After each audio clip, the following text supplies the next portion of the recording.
नमस्कार बंधुरा आज के भाईजाकेर आमादेर द्वितीय दिने आमरा बेरिয়েছি। प्रथमेই হচ্ছে এটা একটা সি বিচে গিয়েছিলাম। সি বিচে আমি নামিনি কারণ আমার শরীরটা অতটা ভালো ছিল না। আমি শুধু দূরের থেকে এটাকে দেখেছি। খুব সুন্দর বিচটা, যদি আপনারা কখনো সৌভাগ্য হয় তাহলে যাবেন। এখানে এত সুন্দর জায়গা, পাশেই পাহাড় আবার সঙ্গে সমুদ্র সৈকত দুটো একসঙ্গে। এটা আমরা গিয়েছিলাম বিকেলবেলার দিকে। খুব সুন্দর জায়গাটা, অসাধারণ একটা জায়গা। এখানে না গেলে আপনারা বুঝতে পারবেন না যে কত সুন্দর জায়গা। দীপা লাবণী ওরা ঘুরেছিল, আমার শরীরটা ভালো ছিল না জন্য আমি আর স্নান করতে পারিনি ওখানে। মানে এত সুন্দর জায়গা, অসাধারণ একটা জায়গা। সমুদ্র আর পর্বতের বা পাহাড়ের এত সুন্দর কম্বিনেশন, এটা না দেখলে আপনারা উপলব্ধি করতে পারবেন না। আমি অতটা সুন্দর করে দেখাতে পারিনি, যদিও যা পেরেছি ওই আর কি।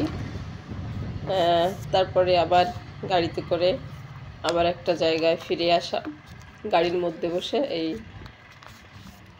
পাহাড়ের সাইড দিয়ে একদম রোডটা, তার পাশেই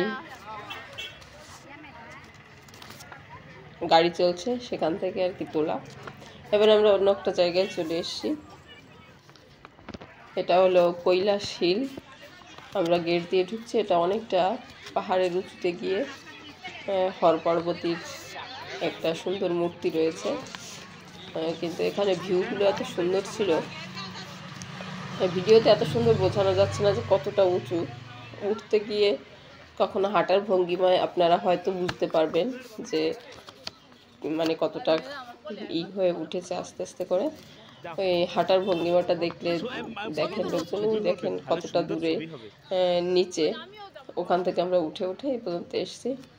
মামা বাবার খুব একটা হাঁটতে চায় না, তো ছোট মানুষ, উঠতেও কষ্ট হয়। জার্নির পর জার্নি চলছে, তো ওরও একটু অসুবিধা হচ্ছে।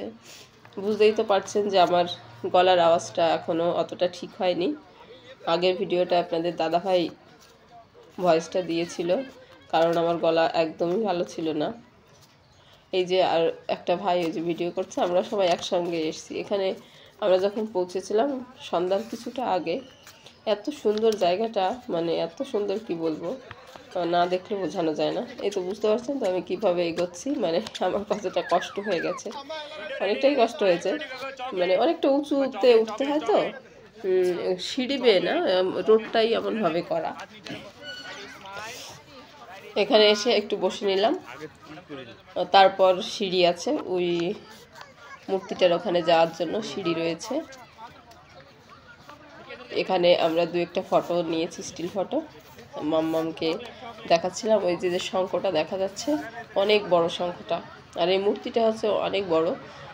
ভিডিওতে তো অত হয়তো কিছু টাচ করতে পারবেন, পুরোটা তো ওইভাবে দেখানো সম্ভব নয়। তবে অনেকটাই বুঝতে পারছেন যে মানুষ আন্দাজে কতটা হাইট হতে পারে, সেটা বোঝা যায় আর কি। আর মূর্তিটা খুব সুন্দর ছিল। প্রচুর দর্শক আসে এখানে প্রতিদিন বিকেল টাইমে। একটা সাইডে আবার একটা ঝর্ণার ব্যবস্থা করা আছে, সাইড দিয়ে সিঁড়ি বেয়ে বেয়ে উঠতে হবে। আবার পাহাড়ের যে ঢালটা রয়েছে সেখানে সুন্দর, মানে পার্কিং সিস্টেম, পার্কের মতো সুন্দর সাজানো গোছানো অনেক ফুলের গাছ আছে এখানে। মানে এত সুন্দর ফুল গাছ আর এত সুন্দর পরিচর্যা করে এখানে। ওনাদেরকে ধন্যবাদ জানাতে হয় যে এত পরিচ্ছন্ন, কোনো নোংরা নেই, একদম পরিষ্কার পরিচ্ছন্ন। এটা আমার ভাইজাকে গিয়ে একটা জিনিস ভীষণ ভালো লেগেছে, যে ওই জায়গাগুলো অত বেশি নোংরা না। আমাদের কলকাতাতে যেমন নোংরা দেখা যায়, ওখানে একেবারেই নোংরা দেখা যায় না, একদম পরিচ্ছন্ন থাকে। তারপর ওখানে একটা পার্কের মতো আছে। মাম্মাম একটু উঠতে চাইলো, আর বাবু আর মাম্মাম একটু উঠেছিল এগুলোতে। ও তো অতটা পারে না। তারপরে আমরা ওখান থেকে বেরিয়ে বিশাখা মিউজিয়ামে যাব। বিশাখা মিউজিয়ামটা ওর পাশেই ছিল, একটুখানি দূরে। এই যে আমরা গেটের সামনে দাঁড়িয়ে টিকিট কাটার জন্য লাবণী আর ওই যে আমার দেওর দাঁড়িয়ে রয়েছে। অ্যাকচুয়ালি গ্রুপে গেলেও যেখানে এরকম মিউজিয়ামে ঢুকতে হলে বা কোথাও ঢুকতে হলে আমাদেরকে তো টিকিট করতে হয়, এটা পার্সোনালি টিকিট করতে হয়। এই যে আরও সবাই, ওই যে আমাদের একটা কাকু, আমরা একই সঙ্গে সবাই গেছি গ্রুপে 26 জন, ওদের মধ্যে এনরাও 2 জন। এই যে আমরা সবাই মিলে ঢুকলাম মিউজিয়ামের মধ্যে। মিউজিয়ামের এখানে মানে বিভিন্ন রকমের জাহাজের যে ইগুলো থাকে তার একটা ছোট ছোট মডেল করে রাখা আছে মিউজিয়ামের মধ্যে। আর বাইরেটাও খুব সুন্দর, বিভিন্ন রকমের ফুল গাছ, বিভিন্ন রকমের গাছ রয়েছে সেখানে, বিভিন্ন রকমের মূর্তি তৈরি করা আছে, সাবমেরিনের মডেল রয়েছে এই মিউজিয়ামটার মধ্যে। এরপরে আমরা একটু বাইরে ঘুরে ঘুরে দেখার পর তারপরে যাব মিউজিয়ামের মধ্যে।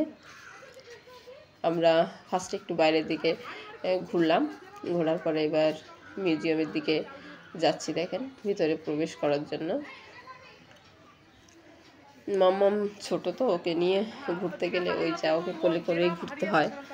এবার আমাদের তো পার্সোনালি ক্যামেরাম্যান নেই, ক্যামেরাটা সাধারণত আপনাদের দাদা ভাই এই করে, তার জন্য ও আর কোলে নেবেই বা কী করে, আবার ওকে নিয়ে করা, ও ক্যামেরা দিয়ে এভাবে করা যায় না, তার জন্য মাম্মাম বেশিরভাগ টাইম আমার কাছেই থাকে।